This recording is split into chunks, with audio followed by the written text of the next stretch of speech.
오늘도 새벽을 깨워 기도의 자리에 나오신 성도님들을 주님의 이름으로 환영하고 축복합니다. 기도하겠습니다. 살아계신 하나님 감사합니다. 오늘도 2월의 날을 맞이하여 또 이 자리에 나왔습니다. 우리에게 새 생명 주심을 기억하며 하나님, 오늘 하루도 하나님이 기뻐하시는 그 뜻을 따라 사는 사랑하는 모든 대한가족들 되도록 은혜 베풀어 주시옵소서. 특별히 하나님, 우리 가운데 아픈 지체들이 있습니다. 육신의 질병을 가지고 힘겨워하는 지체들이 있습니다. 주님, 저들을 긍휼히 여겨주셔서 깨끗이 고침받게 하여 주시옵소서. 하나님, 이 현대의술로 고칠 수 없는 병들도 있습니다. 그러나 하나님, 은혜 베풀어 주시기를 간절히 소망합니다. 그리하여 하나님 뜻이거든 하나님 회복시켜 주시고 이를 통하여 저들의 간증이 되게 하시고 교회의 간증이 되도록 아픈 이들을 회복케 하여 주시옵소서. 주님, 특별히 사랑하는 우리 다음 세대들을 기억하여 주시길 간절히 소망합니다. 하나님, 이 혼탁한 시대에, 어지러운 시대에 하나님의 말씀을 가지고 하나님의 능력으로 살아가는 우리 다음 세대 되기를 간절히 소원합니다. 이를 위하여 힘쓰는 교육자들과 우리 교사들을 기억하여 주시고 하나님, 날마다 가르치는 가운데 하나님, 이들이 하나님 뜻대로 자라나게 도와주시옵소서. 그리하여 한 사람을 통하여서 저들이 속한 곳이 변화되게 하시고 우리 다음 세대를 통하여 이 한국교회의 미래가 될 수 있도록, 소망이 될 수 있도록 하나님 은혜 베풀어 주시기를 간절히 소망합니다. 특별히 2월에는 여러 가지 행사들이 있습니다. 하나님, 학부모 수련회가 이제 한 주 뒤에 있습니다. 귀한 교수님 또 강사로 모시게 하시니 감사합니다. 이 시간들을 통하여 어떻게 자녀들을 양육해야 할지 깨달아 알게 하시고 부모된 우리가 먼저 하나님의 말씀으로 살아내게 도와주시옵소서. 또한 하나님, 다음 세대 부흥회가 또 준비되어 있습니다. 하나님, 각 다음 세대들마다 좋은 강사들을 모시게 하시니 감사합니다. 이들을 통하여 또 말씀 듣고 우리 아이들이 믿음의 자녀로 자라날 수 있도록 은혜 베풀어 주시옵소서. 또 구역장 수련회도 준비되어 있습니다. 하나님, 이 모든 것들 가운데 리더를 세우는 것들 준비하오니 하나님께서 저들 가운데 함께하여 주시고 하나님의 사람으로 또 구역의 리더로서 세워가 주시옵소서. 아버지, 이제 주님이 주시는 말씀을 듣습니다. 오늘 우리에게 주시는 말씀을 기억하며 우리의 삶 속에서 실천하며 순종하는 사랑하는 모든 대한가족들 되도록 은혜 주시옵소서. 모든 것들 감사드리며 우리를 죄에서 구원하여 주신 예수 그리스도 이름으로 기도드렸습니다. 아멘. 오늘 하나님께서 우리에게 주시는 말씀은 마가복음 1장 14절에서 28절까지 말씀, 마가복음 1장 14절에서 28절까지 말씀입니다. 신약 성경 53쪽 마가복음 1장 14절에서 28절까지 말씀, 우리 다 찾으셨으면 함께 교독하겠습니다. 요한이 잡힌 후 예수께서 갈릴리에 오셔서 하나님의 복음을 전파하여 이르시되 때가 찼고 하나님의 나라가 가까이 왔으니 회개하고 복음을 믿으라 하시더라. 갈릴리 해변으로 지나가시다가 시몬과 그 형제 안드레가 바다에 금을 던지는 것을 보시니 그들은 어부라. 예수께서 이르시되 나를 따라오라. 내가 너희로 사람을 낚는 어부가 되게 하리라 하시니 곧 그물을 버려두고 따르니라. 조금 더 가시다가 세베대의 아들 야고보와 그 형제 요한을 보시니 그들도 배에 있어 그물을 깁는데 곧 부르시니 그 아버지 세베대를 품꾼들과 함께 배에 버려두고 예수를 따라가니라. 그들이 가버나움에 들어가니라. 예수께서 곧 안식일에 회당에 들어가 가르치시매 무사람이 그의 교훈에 놀라니 이는 그가 가르치신 것이 권위 있는 자와 같고 서기관들과 같지 아니함일러라. 마침 그들의 회당에 더러운 귀신 들린 사람이 있어 소리질러 이르되 나사렛 예수여, 우리가 당신과 무슨 상관이 있나이까? 우리를 멸하러 왔나이까? 나는 당신이 누구인 줄 아노니 하나님의 거룩한 자니이다. 예수께서 꾸짖어 이르시되 잠잠하고 그 사람에게서 나오라 하시니 더러운 귀신이 그 사람에게 경련을 일으키고 큰 소리를 지르며 나오는지라. 다 놀라 서로 물어 이르되 이는 어찌미냐? 권위 있는 새 교훈이로다. 더러운 귀신들에게 명한즉 순종하는도다 하더라. 함께 읽겠습니다. 예수의 소문이 곧 온 갈릴리 사방에 퍼지더라. 아멘. 오늘 예수님의 사역 그리고 제자된 우리, 예수님의 사역 그리고 제자된 우리라는 제목으로 말씀을 함께 나누려고 합니다. 어제부터 우리는 2월달 이제 히브리서를 마치고 마가복음 말씀을 함께 묵상하고 있습니다. 마가복음의 저자는 잘 아신 대로 마가인데요. 복음서는 예수님의 12 제자들 중에 직접 복음서를 쓴 제자는 2명입니다. 마태라고 불리는 세리 레위가 쓴 마태복음, 그리고 예수님의 사랑받는 수제자인 요한이 쓴 요한복음, 이렇게 두 제자가 직접적으로 복음서를 썼습니다. 이에 반해 마가와 누가는 다른 사람들의 말과 기록을 통해서 복음서를 썼습니다. 특별히 이 마가는요, 베드로의 통역관이었습니다. 그렇기에 마가복음에는 베드로의 관점이 진하게 묻어 있습니다. 또 베드로의 특징이라면 급한 성격이겠죠.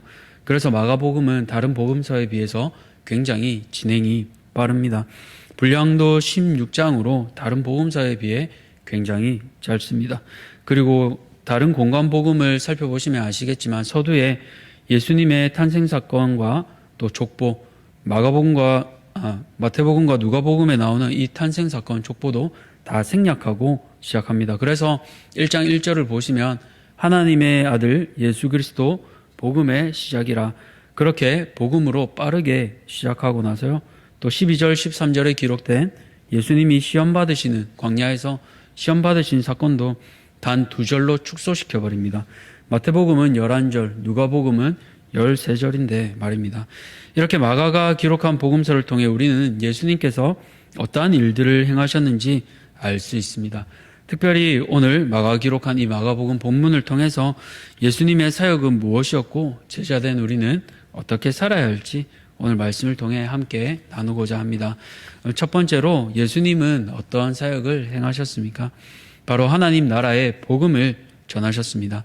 앞서 어제 본문에서 예수님께서는 세를 받으시고 또 광야에서 시험을 통해 연단 받으셨습니다. 이제 준비가 끝나고 본격적인 예수님의 사역이 시작됩니다. 14절을 보시면 예수께서 갈릴리에 오셔서 하나님의 복음을 전파하여라고 말하고 있습니다. 이때 14절에 나온 것처럼 앞에 보시면 세례 요한이 잡힌 후에입니다. 세례 요한은 자신이 고백한 대로 그는 흥하여야겠고 나는 쇠하여야 하리라 라고 고백한 것처럼 이제 세례 요한 자신은 쇠하고 예수님께서 흥하실 차례입니다. 그 흥하실 예수님의 첫 사역이 바로 복음 전파였습니다. 그 복음 전파의 구체적인 내용이 15절에 나오지요. 우리 함께 읽을까요? 시작. 이르시되 때가 찼고 하나님의 나라가 가까이 왔으니 회개하고 복음을 믿으라 하시더라. 아멘. 이 때가 찼다라고 할 때 이 차다라는 것은요, 원어로 살펴보니까 성취하다, 채우다, 끝장내다라는 뜻이 있습니다. 그러니까 다시 말하자면 예수님께서는 하나님 말씀에 순종하심으로 이스라엘 백성들을 향한 그 약속을 성취하셨습니다. 그리고 그 결과로 하나님의 나라가 가까워졌습니다. 그러면 이 복음을 믿는 제자들, 특별히 우리는 이 복음 앞에 어떻게 반응해야 될까요? 바로 회개하고 복음을 믿어야 합니다. 사실 이 말은요, 우리에게 너무 친숙한 말이기도 합니다. 근데 회개는 어떤 사람들이 할 수 있습니까? 바로 예수님을 구주로 믿는 사람들입니다. 복음에 비추어 볼 때 내가 죄인임을 고백할 수 있는 사람들이 하게 됩니다. 그러나 이것 또한 내 힘으로 할 수만은 없습니다.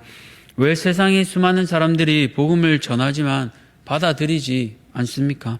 그것은 내 자신이 살아있기 때문입니다. 그러나 어떠한 계기나 상황을 통해 그 성령께서 역사하시면 자신이 죄인임을 깨닫고 돌아오게 됩니다. 사랑하는 성도님들, 오늘 우리 자신이 예수를 주로 믿고 신앙생활하는 것이 얼마나 큰 복인지 다시 한번 돌아보시기 바랍니다. 그 복을 아는 사람은요, 삶이 변화됩니다. 죄와 싸우며 때로는 넘어지지만 다시 한번 십자가 보혈로 일어서게 됩니다. 오늘도 성령 충만함으로 하나님 말씀에 반응하며 회개함으로 믿음 앞으로 나오시는 모든 성도님들 되시기를 축복합니다. 두 번째로 예수님은 어떤 사역을 행하셨습니까? 바로 제자들을 부르셨습니다. 앞서 하나님 나라를 소개하며 복음을 전하신 예수님께서는 이제 제자들을 부르시는데요. 16절에서 20절까지 내용입니다. 먼저 갈릴리 해변으로 지나가시다가 시몬과 그의 형제 안드레를 부르십니다. 근데 우리가 이 본문을 보면요, 여기서 지나가시다가 하니까 그냥 예수님이 우연히 지나가시다가 보셨나 보다 이렇게 생각할 수 있는데요. 16절을 자세히 읽어보시면요. 동사가 두 개입니다. 지나가시다가라고 시작해서 마지막에는 보시니로 끝납니다. 이처럼 지나가시다와 보시니가 제자들을 부르실 때 나오는 세트입니다. 뒤이어 마가복음 2장 14절을 보시면요. 우리가 잘 아는 그 세리마태, 예수님께서 세리마태 레위를 부를 때도 똑같이 말씀하십니다. 보시면요. 또 지나가시다가 알페오의 아들 레위가 세관에 앉아 있는 것을 보시고, 그러니까 예수님께서는 지나가다가 그냥 우연히 보고 얘 괜찮네? 제자로 불러야지가 아니라 의도적으로 제자들을 부르시는 것을 알 수 있습니다. 그렇게 제자들을 부르시고 뭐라고 말씀하세요? 나를 따라오라. 내가 너희로 사람을 낚는 어부가 되게 하리라 하시니. 당시 문화에서는요, 보통 배우는 제자들이 선생을 따라갑니다. 오늘도 그렇잖아요. 제자들이 선생을 찾아가는데 예수님께서는 먼저 직접적으로 제자들을 찾아가세요. 세상과 다른 하나님 나라의 원리를 보여주십니다. 그리고 이제는 물고기 낚는 것이 아니라 사람 낚는 어부가 되게 하신다 하셨습니다. 구약에서 이 어부나 낚시는 보통 이 관련된 것이 심판과 관련해서 사용할 때 쓰는 상징입니다. 선지서에서 많이 나타나는데요. 예레미야서에서도 심판 메시지로 어부가 나오고, 우리가 잘 아는 하박국에서도 적국의 행위를 낚시로 낚는 것으로 표현합니다. 또 아모스 4장 2절에서도 이렇게 말씀합니다. 사람이 갈고리로 너희를 끌어가며 낚시로 너희의 남은 자들도 그러하리라. 그러니까 구약에서는 어부 또는 이 낚시가 심판의 메시지로 쓰였는데요. 근데 이제 신약시대 예수님께서 오셔서는 이 심판의 메시지를 구원으로 바꾸어 버리십니다. 사람을 낚는 것, 이전에는 심판하는 메시지였다면 사람 낚는 어부가 되게 하리라 하면서 심판의 메시지를 구원의 메시지로 바꾸시는 것을 우리가 알 수 있습니다. 이제 예수님께서 제자들을 부르실 때 우리가 기억해야 할 것은 두 가지인데요. 바로 버림과 따름입니다. 시몬과 안드레도 곧 그물을 버려두고 예수님을 따랐습니다. 뒤이어 다른 두 제자인 19절을 보시면 세베대의 아들 야고보와 요한도 예수님의 부르심에 아버지와 일꾼들을 버려두고 예수님을 따라갑니다. 이처럼 주님께서 사람을 제자로 부르실 때요, 우리는 버릴 것을 버릴 수 있어야 합니다. 시몬과 안드레는 생업인 그물 던지는 것, 즉 어부의 그 삶도 포기하고 왔습니다. 왜 그렇게 했습니까? 바로 예수님이 가장 중요했기 때문입니다. 세베대의 아들들도 아버지와 일꾼들도 내버려 두고 왔습니다. 그 당시에 일꾼들을 쓸 정도면 부잣집입니다. 그런데 그 부요함을 내려두고 주님을 따랐습니다. 사랑하는 성도님들, 오늘 우리는 주님의 말씀에 어떻게 반응하고 있습니까? 무엇을 버리고 계십니까? 예수님보다 중요하다고 여기는 것이 내 마음에 여전히 남아 있습니까? 그렇다면 그것들 내려놓고 버리고 주님을 따라가시기 바랍니다. 우리에게 가장 귀한 것 대신 주님을 따르기 위해 우리도 제자로서 버리고 즉시 따라갈 수 있는 모든 성도님들 되시기를 주님의 이름으로 축복합니다. 마지막으로 예수님은 어떤 사역을 행하셨습니까? 우리에게 진정한 쉼을 주셨습니다. 이제 장소가 갈릴리 해변에서 가버나움으로 바뀌게 되는데요. 예수님께서는 안식일에 제자들과 함께 회당에 들어가신 후 가르치시게 됩니다. 그때 놀라운 일이 일어나는데요. 바로 귀신 들린 사람이 예수님을 향해 소리 지릅니다. 24절입니다. 나사렛 예수여, 우리가 당신과 무슨 상관이 있나이까? 우리를 멸하러 왔나이까?